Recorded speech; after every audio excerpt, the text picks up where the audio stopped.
I wanted to take a minute to showcase some of our work. We're doing a dinghy conversion on this Jeep Cherokee Trailhawk, and this particular customer is using the RVI Break 3, which is a great system, along with a towed battery charger and a wireless breakaway device, so that there's less hookup to do with the RVI unit. You can see that we've already ran our wires, and they're out here for the front for both the breakaway switch and the plug, which I'll get to that in a minute. But finding some real estate in the hood area to mount these units can sometimes be a little bit of a challenge, because there's not really a flat enough surface along the bulkhead or the firewall that's uninterrupted by hoses and lines and stuff. So the top of the fuse box is always a great place to do it, as long as you can accomplish two things. You want the lid to be able to still come off and have enough slack in the wiring, where you can see the loop that I've made right there, to allow this thing to be placed out of the way so that you can still do fuses. And then the screws, or the mount holes that you use inside here, you want them to be in a place where they're not going to interrupt or deter from them being able to read what's going on there. Now, the light from my headlamp is sheening on that, but I put these in a way where they were just out of the way of the schematics, so you can still see the fuse numbers and what they do, and the mount screws are not actually covering up any important information on the underside of the lid. So that's really cool, and that can be, placed out of the way.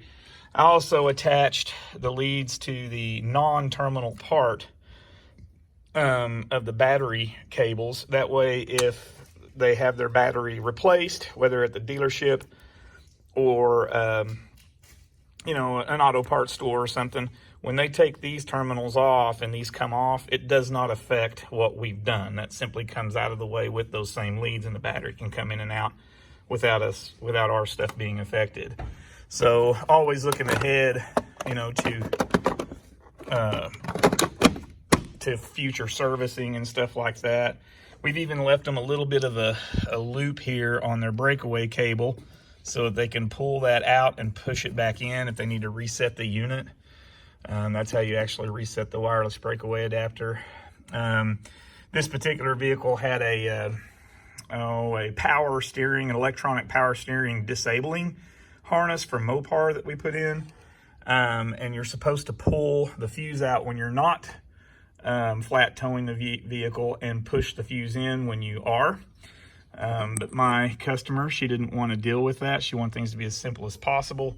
So we put a fuse bypass switch in. You can see here I put electronic power steering, and all she'll do is simply flip the switch, and that will disable or enable that electronic power steering while she's towing it, so that the vehicle doesn't shake. That's a Jeep thing. It's a Mopar service bulletin that has to do with this vehicle, but that fuse bypass switch just makes things easier for her. But everything's all nice and neat, tied in here where that can still come up and off. The battery can come in and out. All of our wiring is back in along the main wiring harness, tied up.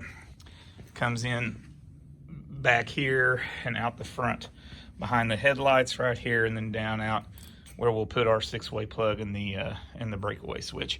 So very nice, clean system.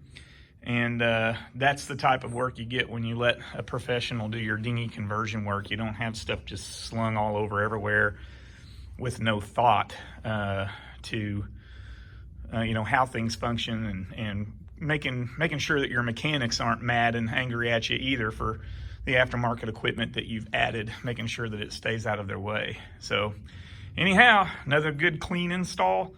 All we got to do now is put the front fascia on the vehicle, reestablish the front of the vehicle. It's over there.